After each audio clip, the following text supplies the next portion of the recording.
In the 3 weeks since Russia invaded Ukraine, we've all been hoping for diplomacy to somehow work to help bring an end to this war before it escalates even further. Well, it looks like we might have reached a potential breakthrough moment. After 3 days of talks between Ukrainians and Russians, officials from both sides have made some subtle but hopeful remarks. Have a listen to their recent comments. Зустрічі тривають. Як мені доповідають, позиції на переговорах звучать вже реалістичніше. Проте ще необхідний час, щоб рішення були в інтересах саме України. Нейтральный статус, он сейчас, по большому счету, он сейчас всерьез обсуждается. В увязке есть конкретные абсолютно формулировки, которые, на мой взгляд, близки. The Financial Times also reports this week that according to 3 people involved in the talks, Ukraine and Russia have made significant progress toward a tentative 15-point peace plan. It would include a ceasefire and the Russians leaving Ukraine if Kyiv declares neutrality and renounces its goal of joining NATO. Ukraine would get security assurances from allies like the United States, the UK, and Turkey in exchange. NBC has not independently verified the details of the report. And in regards to the Financial Times' reporting, the Kremlin said it's premature to disclose any sets of agreements. So the questions that I have: what should we make of these latest negotiations? Do they suggest Moscow can be talked into some sort of compromise here? And does it mean peace could be on the horizon? Joining me now is probably one of the best people to help us answer those questions and to discuss what these talks signal is former U.S. Ambassador to Ukraine, Bill Taylor. Ambassador Taylor is now the Vice President for Russia and Europe at the U.S. Institute of Peace. And Ambassador, what do you make of these developments and this news that we've been hearing about potential compromises made by both sides of these negotiations? Negotiations being more realistic, as President Zelensky put it, but it's still good news that there are some developments, right? Yes, Zerlina, there is some good news. We should keep this in perspective, however. If the Russians are serious, that means that they are losing on the battlefield. They have been losing on the battlefield. They've been stalled, as you've reported and others have reported. They've been stalled in their attempts to take over cities.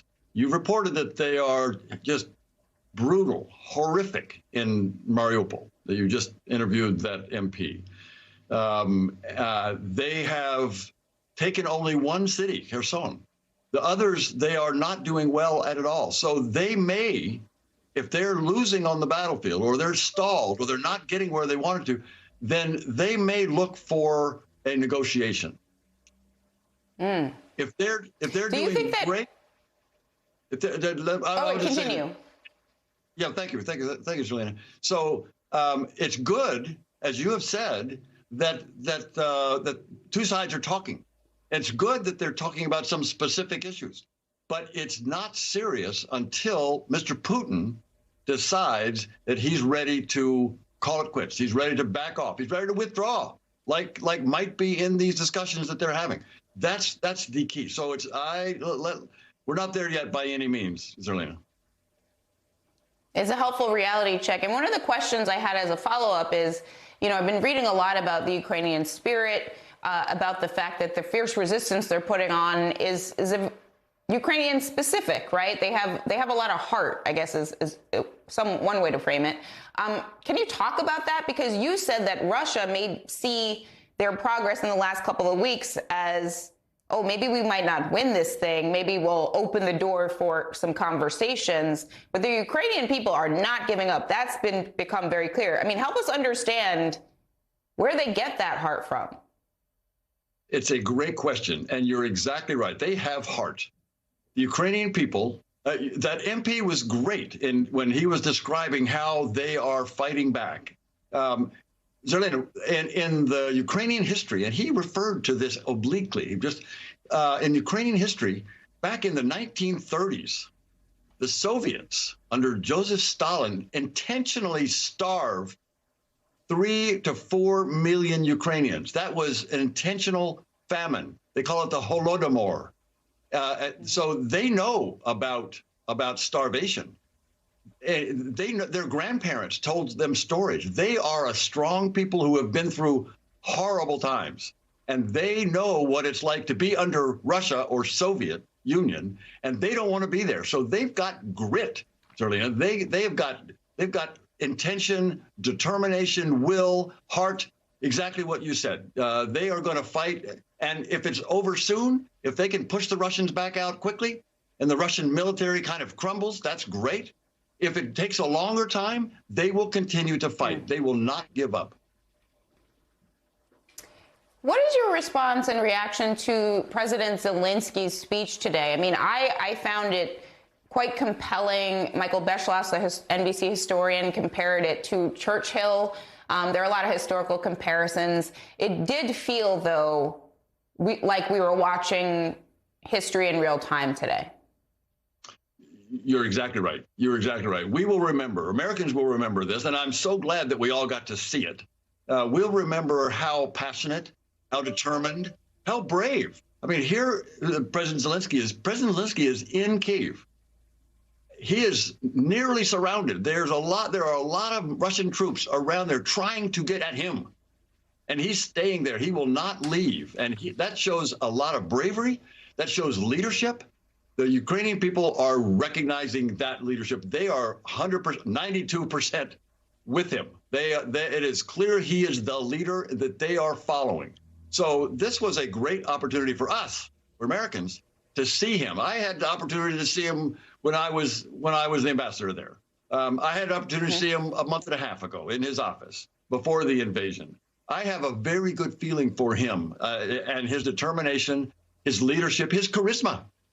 This is a man we will remember. He has stood up, Zerlina, and has led the free world. He has really rallied the free world in this fight. Given your experience with him, I mean, is how he is on the world stage and really stepping up in this particular moment for his country, does that surprise you, given your experience with him? Actually, it doesn't surprise me. He is, when I first met him, it was in 2019. He had just been elected. He was enthusiastic, and he had just run an excellent campaign. He won with 73%, Zerlina, of the vote he ran against the incumbent president and still won 73% of the vote. So he was charged up. He was ready. He had two things he wanted to do. One was end the war on Ukrainian terms. He wanted to stop the killing in the East. And then the second one, he wanted to clean up corruption. And he was determined to do that. And he's still determined to do that. He's really focused now on the war, of course. So he has changed to a more grimly determined man, but he's also exactly what you said. He's stepped up into the role. He knows how to project. He knows how to lead. He knows how to demonstrate that leadership and the power of his leadership. So it's good to see. Ambassador Bill Taylor, thank you so much for being here today and helping us unpack all of this. Please stay safe.